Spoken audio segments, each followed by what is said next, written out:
శనార్థి తెలంగాణ పేపర్ తీసుకునే ముందు గోదావరి అనిల్ అన్న అక్కడనే ఉన్నాడు. మన కరీంనగర్కి సంబంధించి కరీంనగర్ గ్రౌండ్లో ఉన్నట్టున్నాడు. ఒకసారి మనం లైవ్లో కాల్ చేసే ప్రయత్నం చేద్దాం. దయచేసి మార్నింగ్ న్యూస్ చూస్తున్న ప్రతి ఒక్కరు లైక్ చేయండి, షేర్ చేయండి. హలో అన్న, లైవ్లో ఉన్నావునా? చెప్పండి. ఇప్పుడు మీకు తెలిసిన అప్డేట్ ఏంటిదన్న అక్కడ కరీంనగర్ సంబంధించి? కరీంనగర్ గ్రాడ్యుయేట్ సంబంధించినటువంటి ఎన్నికల ఫలితాలు అంటే పూర్తి స్థాయిలో వచ్చేందుకు ఖచ్చితంగా టైం చాలా నైట్ వరకు వచ్చేటువంటి అవకాశం కనబడతా ఉంది. ఇప్పటికైతే మాత్రం పెండలు కట్టేటువంటి ప్రక్రియ మాత్రమే కొనసాగుతా ఉంది. ఓకే, అంటే చెప్పండి. వ్యాలిడ్ ఇన్వాలిడ్ ఓట్లు అంటే దాదాపు ఎన్ని ఓట్లు ఇన్వాలిడ్గా అయినాయని మీకు వచ్చిన సమాచారం? సో ఒక పక్కన 50,000 అయినా 60,000 అయినా అన్నటువంటి ప్రచారం కొనసాగుతున్నప్పటికీ 1,50,000 ఓట్లు కౌంట్ చేస్తున్నటువంటి సందర్భంలో తేలినటువంటి ఓట్లు కేవలం 12,000 ఓట్లు చెల్లిన ఓట్లుగా పరిగణించడం జరిగింది. దాంతో పాటు 1,00,000 ఓట్లు ఉన్నాయి కాబట్టి 8,000 వేసుకున్నప్పటికీ అంచనా ప్రకారం ఒక 20,000 ఓట్ల వరకు చెల్లని ఓట్లుగా తేలేటువంటి అవకాశం అయితే కనబడతా ఉన్నది. అంటే ఇంకా కౌంటింగ్ అనేది స్టార్ట్ కాలేదు. కౌంటింగ్ స్టార్ట్ కాలేదు, బండలు కట్టేటువంటి ప్రక్రియ కొనసాగుతూ ఉంది.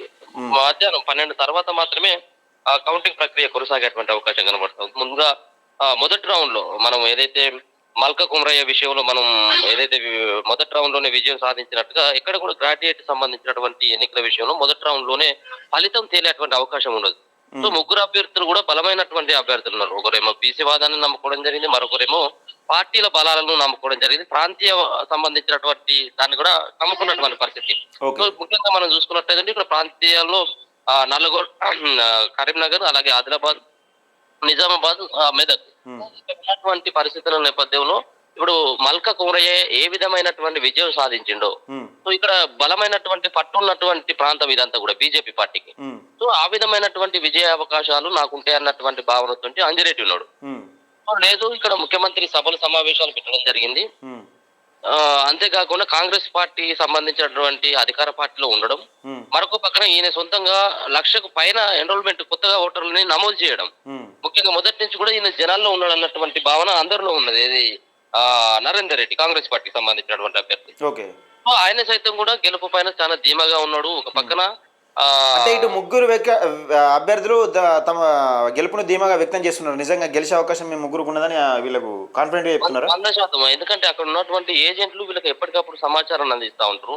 సో ఓట్లను వేరు చేసేటువంటి క్రమంలో, సో బండలు కట్టేటువంటి క్రమంలో, వాళ్ళకు సంబంధించినటువంటి బాక్సులు వేస్తున్నటువంటి క్రమంలో అక్కడ ఉన్నటువంటి ఏజెంట్లకి ఈ ఓటు అని చెప్పేసి చూపెడతా ఉంటారు. ఏజెంట్లకి అక్కడ ఉన్నటువంటి పోలింగ్ సిబ్బంది ఎవరైతే, కౌంటింగ్ సిబ్బంది ఎవరైతే ఉన్నారో వాళ్ళు చూపెట్టి డబ్బాలో వేస్తారు కాబట్టి వీళ్ళకి ఒక అవగాహన వస్తూ ఉంటది. సో మా బాక్స్ లో ఇన్ని ఓట్లు పడ్డాయి, ఆ పక్క ఉన్నటువంటి వ్యక్తికి ఎన్ని ఓట్లు పడ్డాయి అన్నటువంటి అవగాహన ఉంటది. సో దాని ద్వారా కొంత సమాచారం పూర్తిగా అందేటువంటి అవకాశం ఉంటుంది కాబట్టి దాంట్లో ఎవరికి వారు, ఎవరి ఏజెంట్లు వాళ్ళు మనకే ఎక్కువ పడుతున్నాయి అంటే మనకే ఎక్కువ పడుతున్నాయి అన్నటువంటి సమాచారంతో అందరూ కూడా గెలుపు ధీమ పైన ఉన్నారు. అంటే మేబీ ఫస్ట్ ప్రియారిటీ ఓట్లలో దాదాపుగా ఇప్పటి వరకు మీకు అందిన సమాచారం ప్రకారం ఎవరు మెజార్టీ సాధించే అవకాశం ఏమైనా కనబడుతున్నదా? ఇంకా ఏమైనా తేలే అవకాశం ఉందా? ఎక్కడ కూడా ఇప్పుడు మనకు ఓట్లు కౌంట్ చేయనప్పుడు మనం ఏ విధంగా డిక్లేర్ చేయగలుగుతాం? అంటే వాళ్ళు కేవలం బండిల్స్ అంటే 25 ఓట్లని ఒక బండిల్ గా చేస్తా ఉన్నారు. సో దాంట్లో ఇప్పటికే బండిల్ కట్టిన తర్వాత ఎవరికి ఎన్ని పడ్డాయి అనేది వాళ్ళు కౌంట్ చేసిన తర్వాత చెప్పొచ్చు. అది కూడా ఇప్పుడు కాదు, 12 తర్వాత అయ్యేటువంటి అవకాశం ఉంటుంది. ఎందుకంటే 2,50,000 ఓట్లు 20,000 ఓట్లు చెల్లని ఓట్లుగా పరిగణించబడితే 2,30,000 ఓట్లు మనం పరిగణలోకి తీసుకుంటే సుమారు 56 మంది అభ్యర్థులు బరిలో ఉన్నారు. సో ఇదంతా కూడా పెద్ద ప్రాసెస్ ఉంటుంది.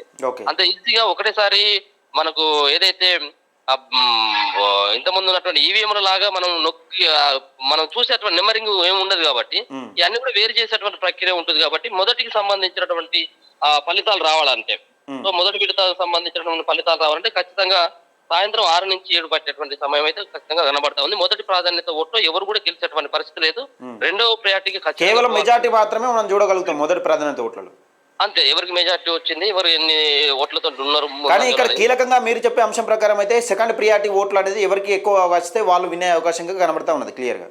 ఖచ్చితంగా ఇప్పుడు ఒకవేళ కనుక కాంగ్రెస్ ఇప్పుడు మనం అనుకున్నట్టుగా బీసీ అభ్యర్థి అయినటువంటి ప్రసన్న హరికృష్ణ టాప్ 2లో ఉంటే మాత్రమే సెకండ్ ప్రయారిటీ ఓట్లు కొంత ఆయన నెగ్గేటువంటి అవకాశం కనబడుతుంది ఖచ్చితంగా.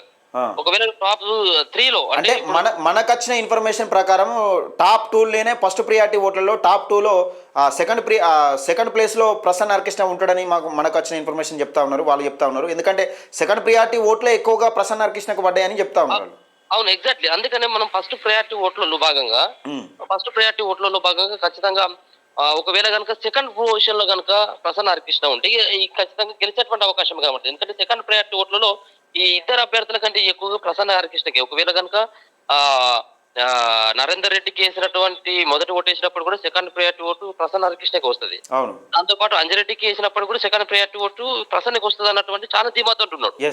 వీళ్ళకన్నా అంటే ఫస్ట్ ప్లేస్ లో నరేందర్ రెడ్డి, సెకండ్ ప్లేస్ లో అంజిరెడ్డి ఉండి, థర్డ్ ప్లేస్ లో ప్రసన్న హరికృష్ణ ఉంటే కొంత కష్టంగానే ఉండేటువంటి అవకాశం అయితే కనబడుతుంది ప్రసన్న. అంటే ఫస్ట్ ప్లేస్ లో ఇప్పుడు ఫస్ట్ ప్రియారిటీ ఓట్లలో ఫస్ట్ ప్లేస్ లో వచ్చిన వారికి కొంచెం గెలుపు అవకాశాలు తక్కువనే మీరు అంటున్నారు. ఖచ్చితంగా ఫస్ట్ ప్రయారిటీ ఓట్లు ఫస్ట్ అండ్ సెకండ్ ప్లేస్ లో ఉన్నటువంటి వాళ్ళకి విజయ అవకాశాలు ఎక్కువ ఉంటుంది. ఇంకా థర్డ్ పొజిషన్ లో ఉన్నటువంటి వాళ్ళకి చూసుకోండి, థర్డ్ ప్లేస్ లో ఉన్నప్పుడు కూడా ఓట్ల డిస్టెన్స్ కూడా మనం చూసుకోవాలి. సెకండ్ ప్లేస్ లో ఉన్నటువంటి అభ్యర్థికి థర్డ్ ప్లేస్ లో ఉన్నటువంటి అభ్యర్థికి కేవలం 500-600 ఓట్లు ఉంటే పెద్ద అదేం కాదు. కానీ 10,000-15,000 ఓట్ల డిఫరెంట్ కనుక థర్డ్ ప్లేస్ లో ఉన్నటువంటి వ్యక్తి కనుక ఉన్నట్టయితే ఖచ్చితంగా కొంత ఇబ్బంది అయ్యేటువంటి పరిస్థితి ఉంటుంది. అది ప్రసన్న హరికృష్ణకు మనం చూస్తూ ఉంటే, ట్రెండ్స్ చూస్తూ ఉంటే, మనకు ఏజెంట్లు చెప్తున్నటువంటి విషయాన్ని కనుక చూస్తూ ఉంటే ప్రసన్న హరికృష్ణకి ఎక్కడ చూసినప్పుడు కూడా పాజిటివ్ సంబంధించినటువంటి మాటలే వస్తూ ఉన్నాయి. పాజిటివ్ అయినటువంటి వేనే కనబడతా ఉంది. అంటే బీసీ నినాదం ఇక్కడ బలంగా పనిచేసిందని చెప్పుకోవచ్చా? నిజంగా చేస్తుందని నమ్మకం వ్యక్తం చేస్తా ఉన్నారు వాళ్ళు కూడా? ఖచ్చితంగా ఒక పక్కన రెడ్డి సామాజిక వర్గం నుంచి ఇద్దరు నిలబడడం, అవును, బీసీ నుంచి ఈయన నిలబడడం. రెండో అంశానికి వచ్చినట్టయితే ఆర్థిక బలాలు ఉన్నటువంటి ఇద్దరు అంజిరెడ్డి అండ్ నరేందర్ రెడ్డి, అవును, పదవికి కూడా రాజీనామా చేసి ఎన్నికల్లో బరిలోకి దిగినటువంటి ప్రసన్న హరికృష్ణ. ఓకే. దాంతో పాటు బీఎస్పీలోకి వెళ్ళి బీఎస్పీ పార్టీ నుంచి బరిలోకి దిగడం ఇప్పుడు ప్రసన్న హరికృష్ణకు కొంత కలిసి వచ్చేటువంటి అంశంగా కూడా చెప్పుకోవచ్చు. ఎందుకంటే బీఎస్పీ పార్టీలో కొంత ఎస్సీ సామాజిక వర్గానికి దగ్గరగా ఉండేటువంటి పార్టీ అది బీఎస్పీ. దాని ఆధారంగా ఖచ్చితంగా కూడా 10-15 వేల ఓట్లైనా కానీ ఆ పార్టీలో చేరడం ద్వారా ఈయనకు కలిసి వచ్చేటువంటి అంశంగా చెప్తా ఉన్నారు. కాబట్టి ఈ అన్ని అంశాలు, బీసీ నినాదం కావచ్చు, బీసీల వర్గీకరణ కావచ్చు, బీసీల సెంటిమెంట్ కావచ్చు, సో ఇది ప్రసన్న హరికృష్ణకు అన్ని విధాలుగా అనుకూలించేటువంటి అంశంగానే చెప్పుకోవచ్చు. ఎవరున్నప్పుడు కూడా ప్రసన్న హరికృష్ణ ఖచ్చితంగా గెలిచేటువంటి అవకాశాలు మెండుగా ఉన్నాయి అన్నటువంటి భావనతోటి చాలా మంది బీసీలతో పాటు ప్రత్యర్థులు సైతం కూడా హరికృష్ణ చేసేటువంటి ప్రచారం కావచ్చు, హరికృష్ణకు జనాల్లో వచ్చినటువంటి ఆదరణ చూసి వాళ్ళే ఒక సందర్భంలో చేతులెత్తేటువంటి పరిస్థితి కూడా వచ్చింది. కాబట్టి ప్రసన్న హరికృష్ణకు ఖచ్చితంగా విజయ అవకాశాలు అయితే ఉండేటువంటి పరిస్థితి కనబడుతుంది. సరే, ఓకే అన్న, థ్యాంక్ యూ.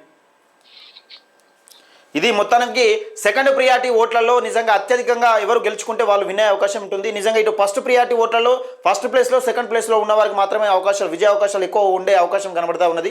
అలాగే థర్డ్ ప్లేస్లో వచ్చిన వాళ్ళకు, అంటే ఫస్ట్ ప్రియారిటీ ఓట్లలో థర్డ్ ప్లేస్లో వచ్చిన వాళ్ళకు విజయ అవకాశాలు కొంచెం చాలా తక్కువ ఉండే అవకాశం ఉన్నది.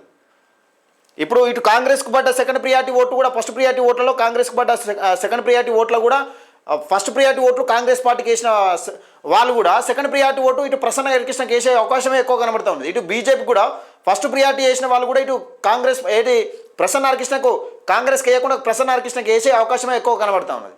అందుకని సెకండ్ ప్రియారిటీ ఓట్లే కీలకంగానే ఉన్నాయి. ఇక్కడ కరీంనగర్, ఆదిలాబాద్, నిజామాబాద్, మెదక్ సంబంధించి పట్టభద్రుల ఎమ్మెల్సీకి సంబంధించి సెకండ్ ప్రియారిటీ ఓట్ల లెక్కింపుకు వెళ్తే కానీ విజయ అవకాశాలు ఎవరు గెలుస్తారు ఎవరు గెలవరు అని చెప్పే అవకాశం లేదు.